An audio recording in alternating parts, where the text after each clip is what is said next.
Now, couldn't find a better fit for them, along with my crown. And since the baton was passed, I've been down, cause failing's not an option, and dad is not a noun, not at all. Welcome to another episode of Dad is Not a Noun. My name is Ishmael, changing the narrative for men of color fatherhood, as well as changing the narrative on the things that I care about. And today, what I want to visit back is what's going on in the Gaza. At the moment, this is, I do believe, day 223 on the war in Gaza. And I want to touch base with a guest that I had previously on my show when we talked about the history of Palestine. And disclaimer, this is not an anti-Semitic conversation. I want to put that out there right now because there's so many people out there. When you want to have a serious conversation of, do Palestinians have a right to exist, to mobilize, and have freedom and have statehood? And so this is where we're going to take this conversation, because it's important, because there's a lot of things that's going on in this country and around the world that's out there supporting for Palestinian rights. And I'm truly honored to have this man back on. I'm going to call him the reigning champion, the one and only Zachary Foster PH.D. Thank you for coming on the show, brother. How you doing? I'm doing great. Thanks so much for having me back on. No, thank you for coming on.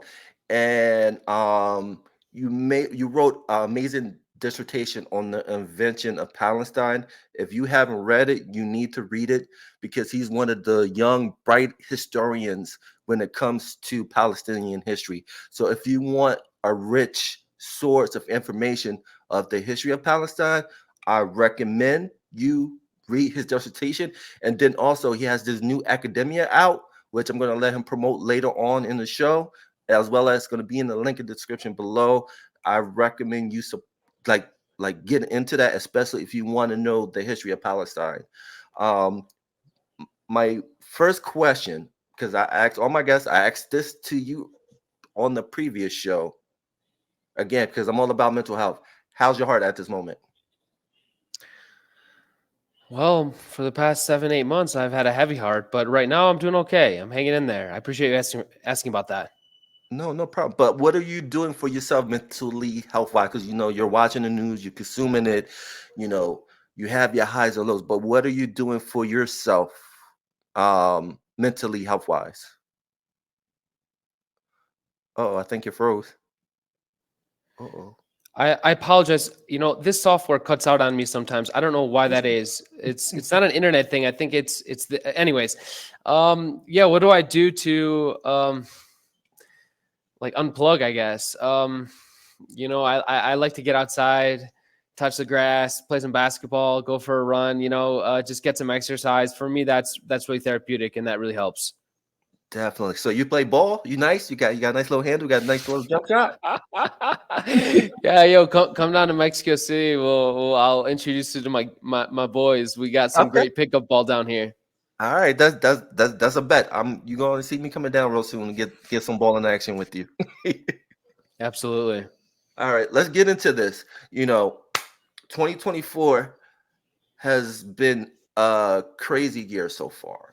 And one of the biggest news, I think, when you come to the support of Palestinian liberation and Palestinian rights is early in the year, you had South Africa, which I think is the first time in history a country go to the ICJ, and the ICJ is the International Court of Justice, on the behalf of Palestinians on the term apartheid and genocide on what's going on in Gaza. For a lot of my listeners that kind of that don't know the impact of that, if you can explain that to my audience, that would be awesome. Yeah, so genocide is a legal term. Apartheid is a legal term. They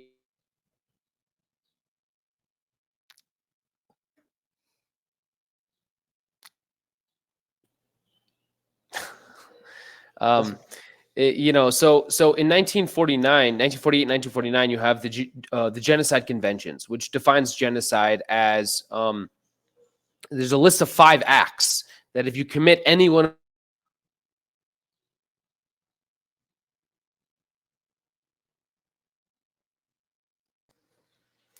if you're carrying out that act with the intention to destroy in whole or part a racial, ethnic, religious group, right? So the key thing with genocide and what differentiates it from other crimes in international law is the intent piece.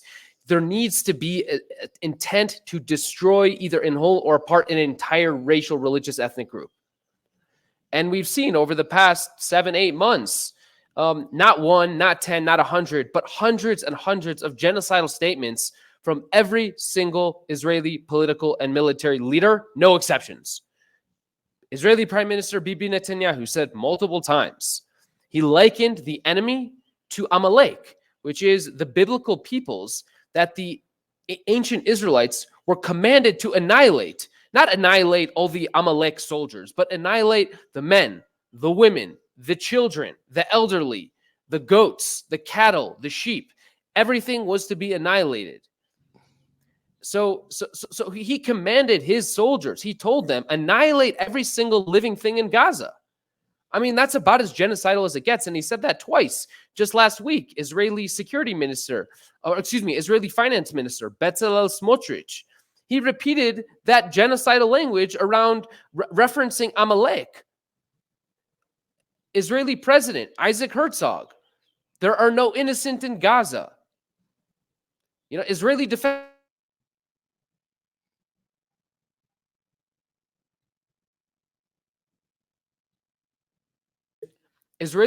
Minister, Yoav Gallant, no fuel, no food, no electricity, no water.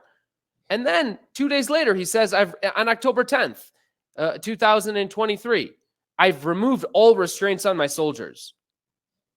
No restraints. So the genocidal intent was clear from the very, very beginning. And then the genocidal actions have been very, very clear from the very beginning. It took only a week for Israel to kill more people in Gaza than Hamas killed on October 7th. And it's been 7-8 months since. We have 35,000 dead Palestinians that we know of, and probably another 10,000 buried under the rubble. They've destroyed the entire healthcare system in Gaza. They've destroyed hundreds of schools. They've destroyed every university. They've destroyed 70 to 80% of the housing stock. They've destroyed almost all the agricultural land. They've closed now all the borders for a week. Rafah has been closed. No one enters or exits Gaza. No one. You have 20 American doctors in Gaza. They can't get out. On the same week that Biden said, we leave no Americans behind, he shipped another $1 billion in arms to the country that's preventing 20 American doctors from leaving Gaza. That is what genocide is. Apartheid is another crime in international law. Apartheid, and people confuse apartheid with what happened in South Africa, which was one instance of apartheid. And it shares the name, obviously, apartheid. And obviously, the international legal concept of apartheid came about as a result of this one instance of apartheid. But I think because of that one instance, international legal scholars, states, politicians, all came together and said, well, let's conceptualize this. Let's abstract.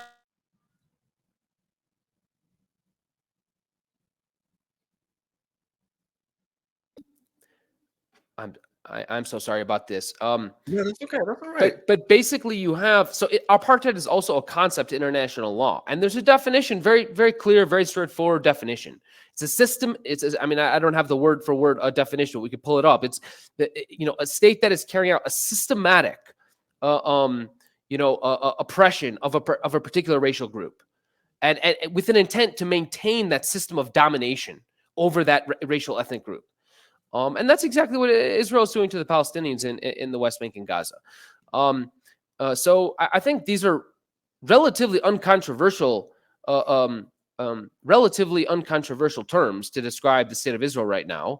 I think every single legal expert who has weighed in on the question of apartheid has said it's apartheid. Human Rights Watch, the UN, the Amnesty International, Al-Haq, B'Tselem, Bisan, the union, the Palestinian Union organization, the Harvard Center for Human Rights. Basically, every single important human rights organization has said this is apartheid. Because it's uncontroversial, there's no debate anymore. It's just obviously apartheid. Why is it apartheid? I think, and then the question is, why is it only in the 2020s? So in the past, let's call it 40 years or so, have you really seen all the major international human rights organizations call it apartheid? Why is that? Because you might have said, well, why didn't they come out and say this was apartheid already 10 years ago or 20 years ago or 30 years ago? Well, there's an obvious reason, which is that you might have said in the 1990s and even in the early 2000s,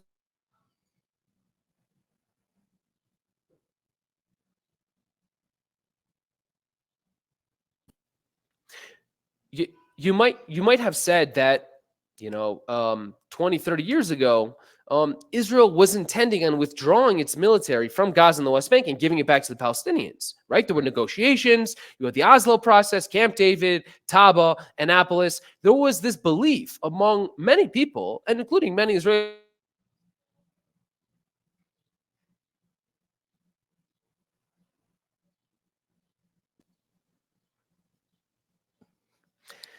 No, that's So all right.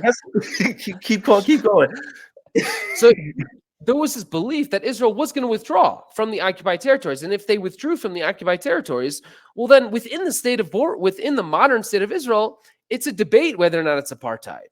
Because Palestinians do have the right to vote. They are still discriminated against, but they have the right to vote. They have the right to serve in the Knesset. They have the right to serve in the Israeli judiciary. They have a right to become prime minister. Right. So in theory, there are obviously some rights they don't have. Right. They don't have the right to buy land. Most of the land of the state of Israel, like 80%, is off limits to them, right? They face discrimination in employment. They face discrimination in housing. They face discrimination, in the public sector. So they face discrimination, but you might debate whether or not it's an apartheid regime because they do have, many, many rights, including many of the important rights. Whereas in the West Bank, there's no debate at all. They have no rights, right? They don't vote. They don't have freedom of movement. They can be arrested for waving a Palestinian flag, right? They have no political rights at all. Forget about the right to vote. They can't even organize 10 people for a political purpose. They have no rights. They can be arrested for any reason at any time, and there's no judicial review. They can be administratively detained indefinitely forever. They can be arrested, put in prison for life, and that's it. And then they have no legal recourse. So it's obviously apartheid in the West Bank. And so then the question is there any plausible case to be made anymore as of 2019, 2020, 2021? Is there any plausible case that can be made that Israel has intent to create a Palestinian state in Gaza and the West Bank? That is to withdraw from the territories and allow Palestinians to establish a state. Well, there's no pretense anymore. No one can pretend anymore that that's what Israel plans to do because it's too late. If you look at the occupation itself, occupation infrastructure goes up and to the right. There's just every year there's more occupation infrastructure, more settlements, more occupation roads, more military outposts, more military checkpoints, more settlements, the confiscation of more Palestinian land, the destruction of more Palestinian olive groves. Right? There's no debate anymore. There's no going back. We've reached a point of no return. The territories are just a permanent part of Israel now. Right. Israel permanently controls the West Bank. So in a world where Israel is permanently and forever in control of the West Bank, and you have two peoples in the West Bank, Israelis and Palestinians. Israelis have full rights. Palestinians have zero rights. What's the debate? It's just straight up apartheid, and that's why every human rights organization has come to that conclusion. And the crazy thing about the whole scenario is, like, when you do more research on it, I find this war on Gaza similar to Thomas Jefferson's Declaration when he forced assimilation to the Native Americans. When he told the Native Americans in his documentation, you can assimilate, you can get out of the territory, or we're going to force you out of the territory. And so when I think about it, it's never been about Hamas. Hamas has always been the justification of the act at the end of the day. And again, I'm not excusing what Hamas did, and what they've done is horrendous. But when you think about it in a nutshell, is like this was already in plan already. It was Hamas act on October 7th that lit that match to justify where we at today. Yeah, that's exactly correct. Like, there's always been resistance to occupation and apartheid. and ethnic cleansing, and now genocide. There always has been, and there always will be. Historically, by the way, the resistance was primarily secular, right? From the 1950s until the 1990s. So for the first, let's call it 40 years of Palestinian resistance to Israeli rule, violent resistance to Israeli rule, it was basically secular. Right? The PLO was a secular organization. Most of the PLO leaders, there was a disproportionate number of Christians among the PLO leadership. Right? PFLP, DFLP, the major Palestinian resistance groups in the 60s, 70s, and 80s, they were secular. They were basically socialist. They created alliances with, Che Guevara and this, secular socialist revolutionaries around the world. Like, these people were not religious at all. That was a recent development. As a result of global trends, right? As a result of the rise of Islamism everywhere, not just in Palestine, but in Egypt, and in Lebanon, and elsewhere abroad. So, this idea that there's somehow it's Islam that's the problem, you're betraying a basic ignorance of Palestinian history. But yeah, I mean, obviously, there's no excuse for killing innocent civilians. There never has been, and there never will be. That's what we're speaking out against as people advocating for Palestinian rights. It's these people are innocent. Why are they being slaughtered? So you can't then go and commit gruesome acts of violence against innocent civilians and claim you're somehow acting in the name of justice. No, it doesn't work that way. So you're absolutely correct. What Hamas did on October 7th was an atrocity of truly unparalleled proportions, at least for the Israeli public. They'd never experienced anything like that. But obviously, what Israel has done, if I love how, Israelis say, October 7th for us was like 10 9/11s, right? That's what they say. Because if you do the math and like, okay, how many Israelis were killed? How many Israelis are there total? Okay, maybe it was 10 9/11s. Well, then let's do the math on Gaza. How many 9/11s have taken place in Gaza in the past 8 months? There's a 9/11 like every single day. Yeah. There's 800 9/11s in Gaza.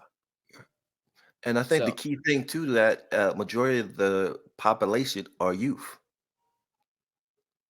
And that's one things that's missing from the conversation when you talk about the dehumanization of a group of people. You're impacting the children. Yeah. Yeah, that's exactly right. And it's just sad to see the pictures, the videos, and just like their lack of care, because what if that's your kid? Like, how would you feel? Or you knew somebody that lived in that region, how would you feel?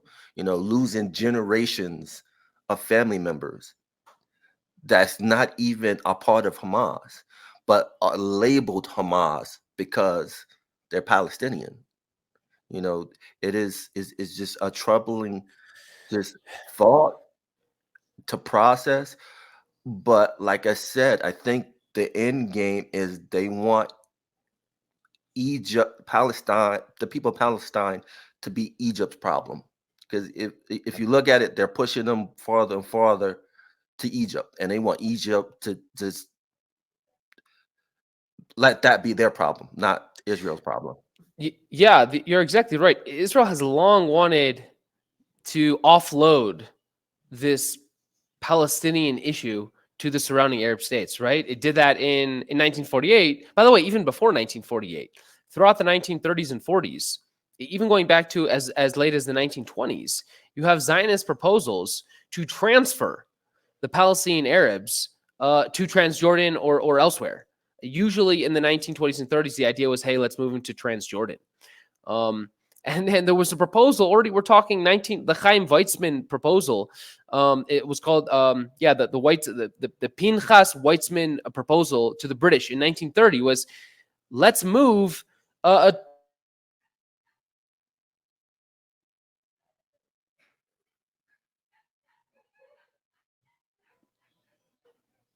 They repeated those proposals throughout the 1930s and 40s. And then in 1948, what did they do? They expelled 750,000 Palestinians to the surrounding Arab states. And then when they conquered Gaza and the West Bank in 1967, they expelled another 250,000 Palestinians out of the borders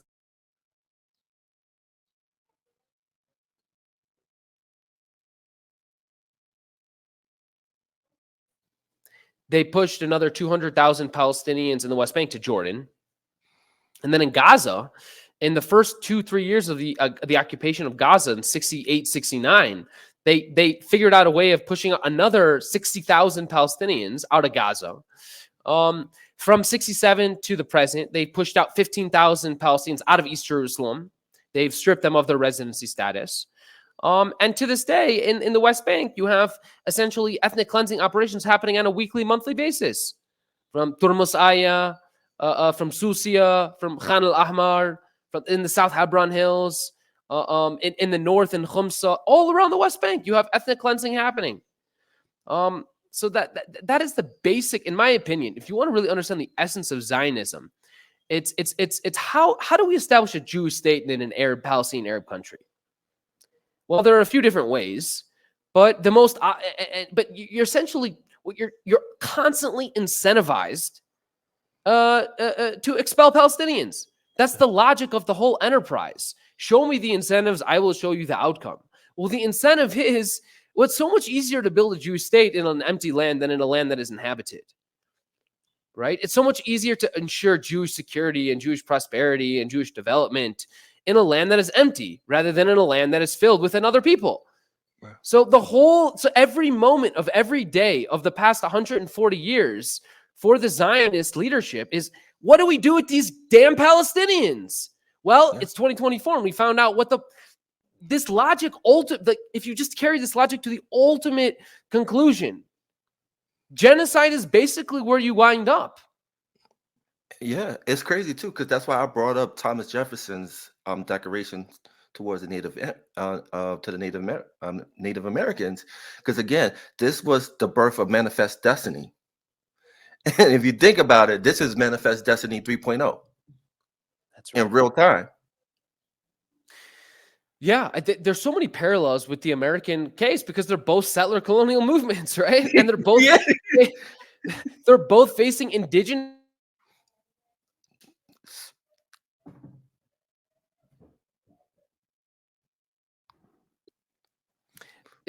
You're exactly right, and that's why. By the way, why do you think it is that the settler colonial societies around the world are so pro-Israel? Yeah. That's not a coincidence. And why do you think, by the way, that the colonized societies around the world are so pro-Palestine? Well, right. The Irish, why are the Irish the most pro-Palestine of all the European countries? Right? Yes. You know, why is it that South Africa is the one that took Israel to the ICJ? Yeah. This is not a coincidence. It's because people with shared experiences of oppression, shared experiences of being dominated by colonial power, shared experiences of living in an apartheid state, lead people to have shared feelings and shared beliefs and shared common goals. And that's why Irish are the most pro-Palestine in all of Europe. That's why the South Africans are the ones that took the case to the ICJ. And by the way, like, I think Israel at this point now is really like becoming a pariah state. And I mean, I think the Israel we've known for the past 70 years that participates in Eurovision, that goes to the Olympics, that is just a state among the states. That Israel is disintegrating in real time. Yeah, and it's just the far right has taken that away, because of the ideology. And let's go into the colleges protesting, because I think colleges are always on the right side of history. If you go back to the Vietnam War, if you go the college students against apartheid in South Africa, and you go today, there's so much direct parallels to those protests. Because again, if you go back to the college protests of South Africa's apartheid, again, the United States is always on the wrong side of history. And if you want to go back to your history, the U.S. supported apartheid in South Africa because the United States benefited from it. So let's put that in the domain. It's facts. It's true. And then also the United States played a role in the jailing of Nelson Mandela. So let's put that in there, and let's put that into context too. But like, just talk about those direct parallels to historical college protests on the right side of history. Yeah, I couldn't agree with you more. I think that college students are, I mean, you love the expression. It's like I'm a socialist when I'm a college student, and then I'm a Republican when I'm a retiree or whatever it is. I'm botching up that but it obviously college kids are the most, forward thinking, because they have the most of their future is ahead of themselves, right? They're the most liberal, they're the most pro human rights. They don't care about and money as much as they do, freedom and dignity and humanity and human rights. I mean, this has always been the case, and it's just more evidence of that. What we're seeing, college students led the protest movement against the Vietnam War, one of, if not the most disastrous war in all of U.S. history, undisputed.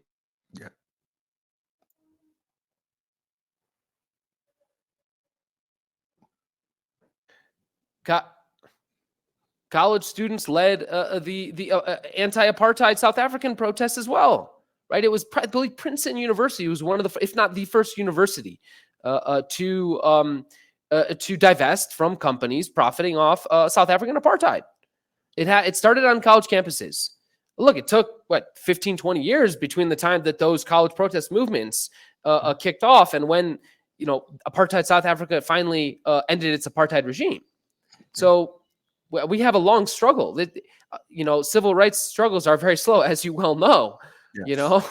In the United States, how many centuries has it been that we've been struggling with racism and oppression against people of color, against indigenous people, etc. But you're absolutely right. I mean, it's especially when you look at who is on the other side of these protests. It's like, did you see the people, the Columbia University board of trustees or whatever? Yes. Like, it's like the people in charge of arresting and expelling the students are sitting on the boards of directors of Lockheed Martin, the companies that are supplying the weapons. Yes. It's crazy, but so true. Yeah, it's the people who are sitting on the boards of trustees are the same people who are themselves sitting on the. Yep.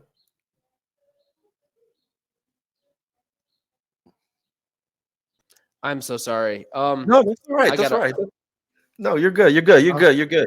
No, you're good. You're good. This is great. No, this is good. This is good. But I think that's an important thing that you said is that you find out that behind the scenes, the people who are funding these universities are the ones that's benefiting from the the dehumanization of Palestinian, and you have college students of all ethnicity that's coming together in pro support of Palestinian, and then you have the people in charge that's trying to say, "Oh, this must be Hamas." It's like, really, Hamas do not have the funding to come into the United States or send money to stage these protests. No, these are genuine college students. And one thing that people are not talking about, that the college students that's protested, this is the generation of the Iraq War. These are kids that were children in the Iraq that had fathers, mothers, aunts, uncles that were in a war in Iraq that we should never been in. And so they come from a place where they don't believe what they hear from people in charge. And I think that's one thing that people never talk about when you talk about these college protesters, is that plays a big role in this conversation when you talk about protests. Yeah, look, I think you raised the point that a lot of these protesters are being labeled.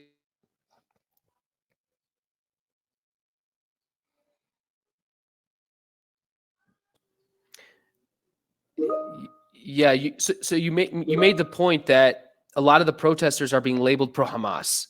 The irony is that the only incidents of actual violence, as far as I know, against anyone else, have been the counter protesters at UCLA, You saw it now. All the mainstream media is now coming out with, weeks after they basically called it a two sides issue. They both sides did for the first few days, but now they're all coming out with in-depth reports because the video evidence is conclusive. There's no debate.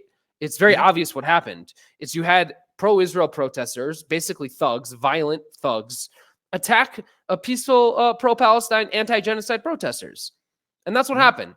And now it's all finally coming out. That was the first major incidence of violence.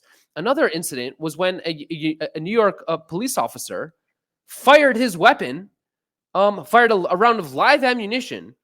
I guess I'm not even entirely sure what the context or reason was, but it was when they took over Hind Hall and renamed the hall Hind Hall. And a New York police officer at Columbia University fired a live round of ammunition.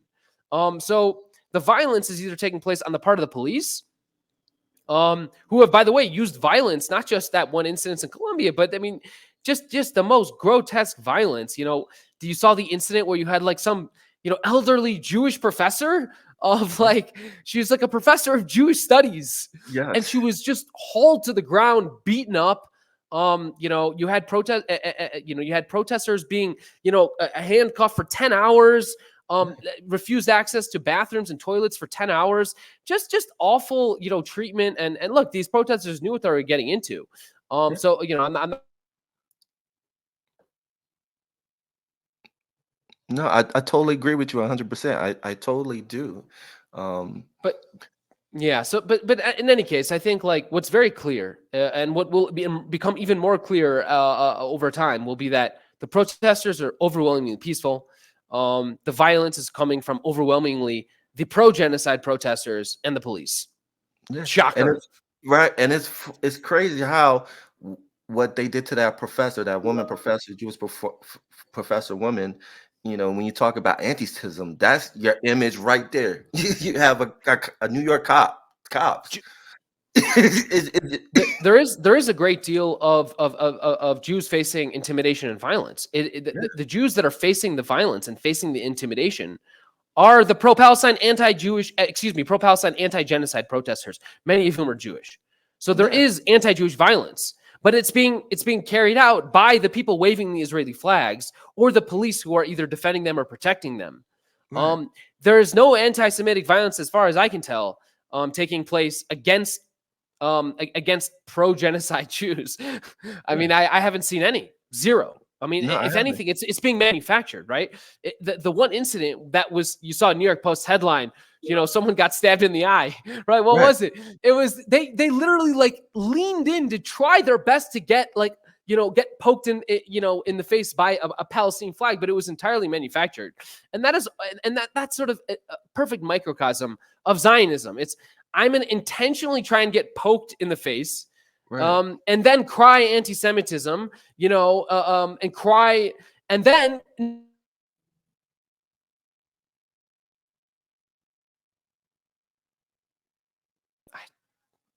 yeah. No, and I think it's important too, because we have to distinguish policy from ethnic groups. You have to draw a line between it. All right. You can be against policy and how they handle policy towards another group and say, I disagree with this because this is this. But you have a situation when you have a ideology where they frame it where if you disagree with the plans, it's like a touchy situation, because if you disagree with it, now you're considered anti-Semite because you disagree with the policy. And what happens, I know we talked about it before from our last conversation, is now you muddy that term, because now anyone can use that word and say, yeah, you're anti-Semitic. Like, why am I? Because I disagree of the killing of Palestinian people, In fact, I think the organization that has been tasked historically with documenting anti-Semitism is known as the ADL, the Anti-Defamation League. But recently, their data is useless. We no longer have reliable data. And if the organization tasked with defending Jews is now, I think, on the forefront of of obliterating the very idea of anti-Semitism. We don't even know what it means anymore. Basically, if you look at their newest definitions of anti-Semitism, it's basically criticism of Israel, right? And if criticism of Israel is anti-Semitic, well, then I mean, every single Israeli is anti-Semitic because every single Israeli is critical of Israel. And at that point, you've essentially obliterated the meaning of the term anti-Semitism. You've reduced the term to a completely meaningless term. And if you've reduced the term to a meaningless term, then it's no longer, then you yourself are being if we can't, if you don't know what anti-Semitism is anymore, and you're responsible for having led to that transformation of the term, you have done something deeply anti-Semitic. You're endangering Jews. Because we can't even talk about anti-Semitism anymore. Now the talk about anti-Semitism today has become the abuse and misuse of that term. Yeah. And we're completely forgetting about the real anti-Semitism that actually exists. You all remember Jews will not replace us in Charlottesville. Yep. But we don't even talk about that anymore because now there's all this fake anti-Semitism talk. And so the real anti-Semites are now being completely ignored and overlooked. And so actually the people who claim to be protecting us from anti-Semitism are driving more anti-Semitism in the world. And they're providing cover fire for the real anti-Semites, which is an incredibly anti-Semitic thing to do. And I think that's important.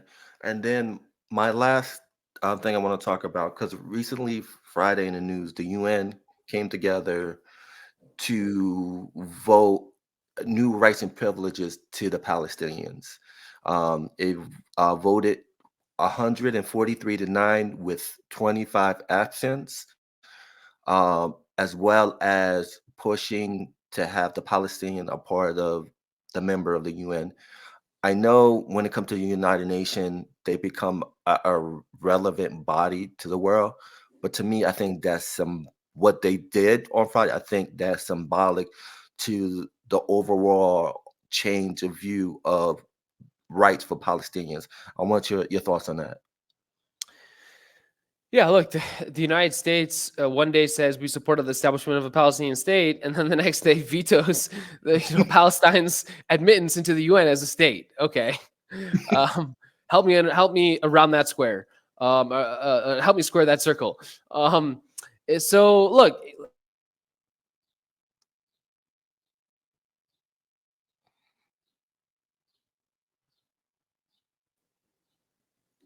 The one thing I will say is that it's not obvious to me this is especially consequential because the reality of is that Palestine is not a state, right?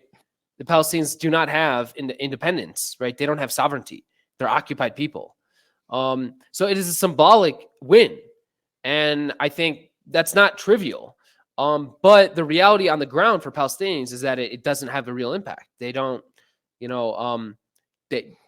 they're obviously not a state, and just because the UN says they are doesn't actually change the reality on the ground. And that's so true, because if you think about it, it's the same situation with Ukraine and Russia, so it is what it is. But I think what's important that we keep this conversation going on, because again, change doesn't happen fast. It takes decades. Unfortunately, the reality, and the Palestinians been hoping for change for numerous decades. But the only difference is now, because of social media, it's in our face 24/7. It's not going to go anywhere. And I think that's the most important thing about what's going on right now, is that people see what's going on, and they're letting their officials know. And on one sad note, it's crazy that you have a official, Lindsey Graham, saying they should nuke Gaza. What the hell is that? What the hell is that? You say free Palestine, you're chanting a slogan of freedom, and you're called genocidal. Okay. Yeah, right. And then if you call for nuking Gaza, which is actually genocide, it's genocide not just to the Palestinians, it would be genocide against Israel. You'd be committing genocide against yourself, because nuclear bombs don't care if you're Israeli or Palestinian. But if you say that, you can be a U.S. senator. Yeah. But now you give more ammunition to South Africa again. Say, hey, these you guys, had a U.S. senator say no, Gaza. It's like, yeah, I love that defense.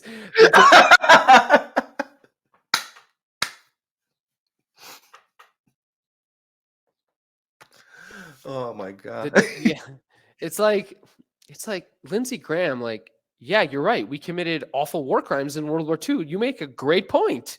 Wow, we murdered hundreds of thousands of innocent Japanese civilians. Oh my God, what a horrible country we are. Like you're not helping the case here. Like all you're really doing is saying the United States is also a deeply has committed deeply unethical things in its own past, which we all know to be true. Yes. Like, is this and we're continuing to do that today. I mean, we have no moral standing in the world anymore.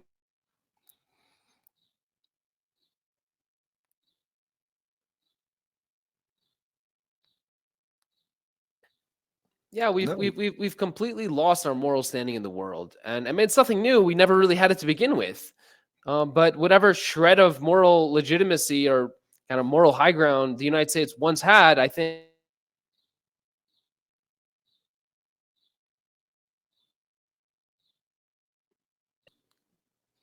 No, absolutely, absolutely. Before we end this amazing conversation, because I appreciate you coming on, because I learned so much and I love this back and forth with you. It's been amazing. Um, let people know about what you just created, this academia for people who want to learn about the history of Palestine. Yeah, thanks so much for asking about that. So, I just launched a course on kind of Israel Palestine 101, sort of 1870 to the present. We're going to go through, and it's going to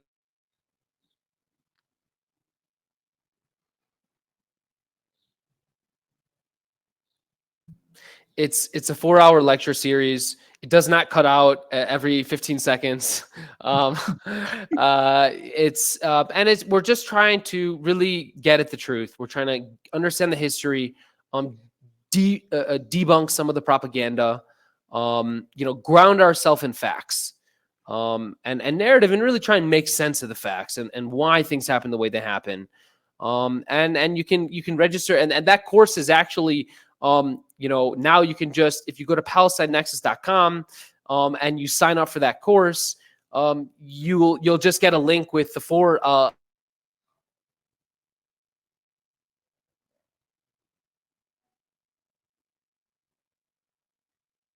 there'll be, sorry, I cut out again. There'll be basically like you can watch the lectures, and then there'll be a monthly, a 1 hour AMA Q&A with me where you can basically ask me anything. So that's the course, PalestineNexus.com. And that link will be in the description below. Zach Foster PhD, thank you for coming on. I really appreciate you. We got to do this again because, again, hopefully when we do this again, it be in better terms with the Palestinian people. God willing. God willing. Thank you so much again for having me. No, thank you.